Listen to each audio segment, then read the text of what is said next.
Innama yakhshallaha min ibadihil ulama. Sungguh di antara yang punya sifat khasyah.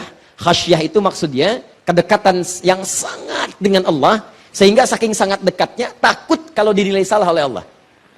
Ya, awas. Khasyah itu kedekatan yang sangat dengan Allah, sehingga saking sangat dekatnya takut kalau dinilai salah oleh Allah. Jadi kalau bicara hati-hati, takut yang keluar di lisannya itu keliru, takut salah. Kalau bicara itu ditimang-timang dulu. Ini kafirnya diganti ke kata-katanya ini, ganti nggak gitu kan? Timang-timang dulu. Ah, takutlah kalau saya ganti nanti jadi masalah gitu kan? Allah nggak suka dengan saya. Ya. Timang-timang, ingat-ingat. Mustahil mengeluarkan fatwa yang kemudian bertentangan dengan hukum Allah. Jangankan itu, mau bicara saja timang-timang dulu, takut kalau Allah nggak ridho, dilihat dulu gitu. Itu namanya khasyah. Mau sholat, takut terlambat. Jadi jangankan azan, sebelum azan dah siap-siap, khasyah. Sehari baca Quran, dilihat, dipahami isinya. Lihat, takut. Kalau punya harta, takut Allah nggak ridho. Makanya dirinci, bagaimana saja mengeluarkan harta yang disukai oleh Allah. Misal, kalau infak, bagaimana infaknya? Untuk keluarga seperti apa? Terus dirinci. Itu khasyah namanya. Nah, puncak khasyah itu akan didapatkan oleh satu golongan di luar para nabi dan rasul, namanya ulama. Kata Allah, innama yakhshallaha min ibadihil ulama. Sungguh yang punya sifat khasyah yang mendalam kepada Allah adalah kalangan ulama.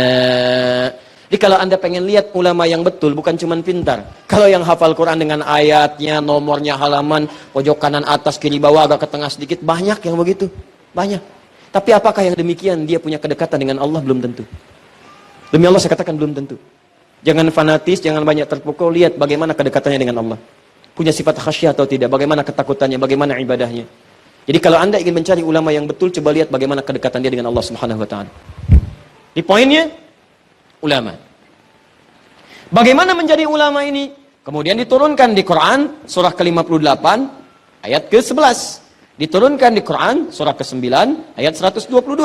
Dirinci di hadis riwayatnya Ibnu Majah nomor hadis 233. Rawinya adalah sahabat bernama Abu Darda. Inilah dia keutamaannya. Kemudian dicontohkan lewat seorang sahabat Nabi namanya Abbas. Dicontohkan oleh sahabat Nabi namanya Umar, dicontohkan oleh sahabat Nabi namanya Amr, dicontohkan oleh seorang perempuan sahabat Nabi single parent namanya Malikah. Punya suami namanya Malik, punya anak namanya Anas. Malikah punya anak namanya Malik. Anas, maaf. Anas, Abbas, Umar, Amr punya anak namanya Abdullah. Lihat baik-baik. Di Quran surah 35 ayat 28 disebutkan, ulama itu kalangan yang sangat dekat dengan Allah, dekat Allah. Sekarang lihat rumusnya nih, pelan-pelan. Bukankah orang yang dekat dengan direktur mudah mendapatkan kenikmatan di kantornya?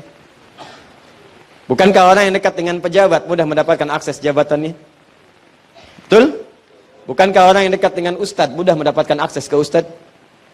Bukankah orang yang dekat dengan majlis ta'lim mudah mendapatkan akses di majlis ta'lim? Sekarang kalau orang dekat dengan Allah, apa yang tidak mudah bagi Allah? Siapa pemilik ilmu? Siapa pemilik rezeki? Siapa pemilik kemudahan? Maka secara logika sederhana, orang-orang yang paling dekat dengan Allah, maka tidak usah berpikir tentang rezeki, karena sebelum dia pikirkan, Allah sudah penuhi semua kebutuhannya.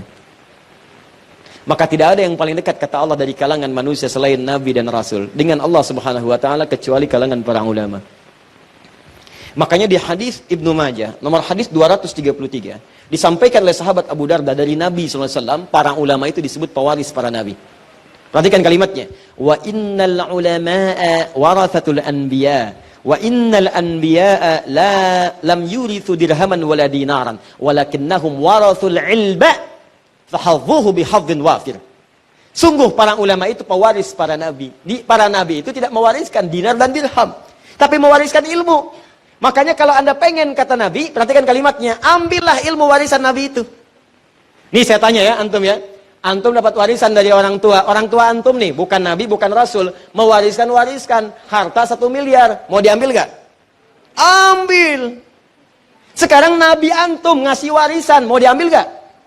Ambil. Manusia biasa ngasih warisan diperebutkan. Masa warisan Nabi gak direbutin? Kalau orang akalnya sehat, Kalau orang pintar, perhatikan baik-baik. Orang pintar itu pasti akan memilih yang paling prioritas. Ini orang biasa ngasih warisan, direbutin. Kenapa Nabi yang super, Nabi yang istimewa ngasih warisan, nggak pada direbutin? Ini ada warisan Nabi, namanya ilmu. Orang yang dapat ilmu disebut dengan alim, jamaknya ulama. Kata Nabi, ulama itu pewaris saya. Saya nggak wariskan uang, saya nggak wariskan harta, dinar dan dirham. Saya wariskan ilmu, ambil itu. Ketika ilmu itu diambil, maka Allah akan angkat derajatnya. Quran surah ke-58 ayat 11. Yarfa'illahu alladhina amanu minkum walladhina utul ilma darajat. Allah akan angkat derajat orang-orang beriman plus Allah memberikan tambahan derajat pada orang-orang yang mendapatkan tambahan pengetahuan. Dia orang berilmu itu ketika dia naik status jadi ulama, alim, dekat dengan Allah, pewaris Nabi, Allah angkat derajatnya. Begitu derajat diangkat, angkat derajatnya, maka dia akan mendapatkan perlakuan istimewa lebih daripada hamba biasa. Silahkan cek. Ingat ya, kalau Anda diangkat derajat oleh manusia, belum tentu manusia lain mengenal Anda. Anda disanjung oleh orang tanah kusir, orang tanah suci, belum tentu kenal Anda. Silahkan. Ana Saiful min Bendi tanah kusir. Tanah kusir kata orang Arab. Ya kenal. Tanah kusir. Silakan. Jangankan tanah suci ya, tanah abang yang nggak kenal itu kan. Anda pindah lagi nggak ada yang angkat. Tapi kalau Allah angkat derajat Anda, siapa yang tidak menyanjung Anda? Silahkan cek. Melewati zamannya masih dikenal. Silahkan. Anda kenal Umar bin Khattab? Kenal. Padahal mimpi aja nggak pernah ketemu. Lihat aja enggak, kenal tuh. Udah lewat 15 abad. Beliau bukan Nabi, bukan Rasul, tapi sekarang masih dikenang. Ali bin Abi Thalib dikenang. Sekarang kita ambil yang bukan sahabat. Al-Imam Syafi'i, Al-Imam Abu Hanifah, Imam Malik, Imam Ahmad, bukan kalangan sahabat, dikenal sampai sekarang. Ar-Rafi'i dikenal. Orang-orang soleh dikenal. Bahkan yang hidup kemudian, yang baru wafat beberapa masa lalu masih dikenal. Syekh Utsaimin, Syekh Muhammad Nasruddin Al-Albani misalnya dikenal. Profesor Wahbah Az-Zuhaili dikenal. Ya orang-orang mengetahuinya, diangkat oleh Allah. Kalau sudah diangkat, sudah nggak ada yang bisa menolaknya. Ya jangankan kawan, lawan pun menuliskannya. Tanyakan pada orang-orang di barat, tahu Umar nggak? Tahu. Mereka tahu tuh. Ibnu Sina, Al-Kindi, Al-Farabi, Al-Ghazali, Al-Khawarizmi, dan sebagainya dikenal oleh mereka. Bahkan karya mereka dijadikan rujukan di Eropa. Silakan cek Ibnu Sina, Avicenna, dipakai karyanya sekarang. Ibnu Rusdi jadikan rujukan sekarang. Siapa mereka? Orang-orang yang bukan sekedar mendekat kepada Allah lewat ibadahnya, tapi mereka disiapkan jadi ulama di masa depan. Rumus ini ketika turun ayat jadi sampaikan, kemudian dipraktekkan bagaimana cara mengejarnya, maka para sahabat sebagian dari mereka menyiapkan keturunannya menjadi ulama di masa depan. Siapa di antara mereka? Ada yang laki-laki seperti Abbas paman Nabi, seperti Umar sahabat Nabi, seperti Amr bin As sahabat Nabi. Mereka menyiapkan anaknya, mesti ada di antara anak saya yang menjadi ulama yang dekat dengan Allah Subhanahu wa taala. Bahkan ada perempuan single parent, namanya Malika. Suaminya sudah meninggal dunia. Begitu melihat peluang ini, langsung menyiapkan anaknya namanya Anas mesti dekat dengan Nabi sallallahu alaihi wasallam. Dia mesti menjadi alim, ulama dekat dengan Allah. Apa yang terjadi? Perhatikan baik-baik ini. Kalau anak-anak yang lain dibawa bapaknya taklim pulang, Abbas nyimpan anaknya di majelis Nabi. Abbas, paman Nabi. Saya nggak bisa nih ikut terus majelis Nabi, saya punya kesibukan, saya kerja, saya bisnis. Tapi saya belajar, weekend saya ke tempat Nabi. Apa yang terjadi? Nabi wafat, hafal 200 hadis. Bayangkan, paman Nabi, pengusaha, kaya, hartanya banyak, masih sempat datang ke taklim. Nabi meninggal, hafal 200 hadis. Paman Nabi.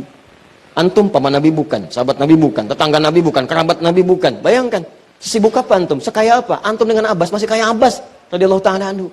Surga Abbas ada jaminan, antum belum ada. Abbas hafal 200 hadis, antum hafal berapa hadis? Enggak, coba kita renungkan itu teman-teman. Coba tanyakan kembali. Tapi yang paling dahsyat itu cara berpikirnya begini, saya cuma hafal 200 nih, saya hafal sedikit-sedikit, cuma sepekan datang, anak saya mesti lebih daripada saya. Dia harus mendapatkan yang lebih daripada saya. Bapaknya itu pengusaha, Pak, orang kaya, tapi beliau mengerti anak saya akan dapat rezeki lebih cepat daripada saya. Dia dapat, saya dapat bagiannya.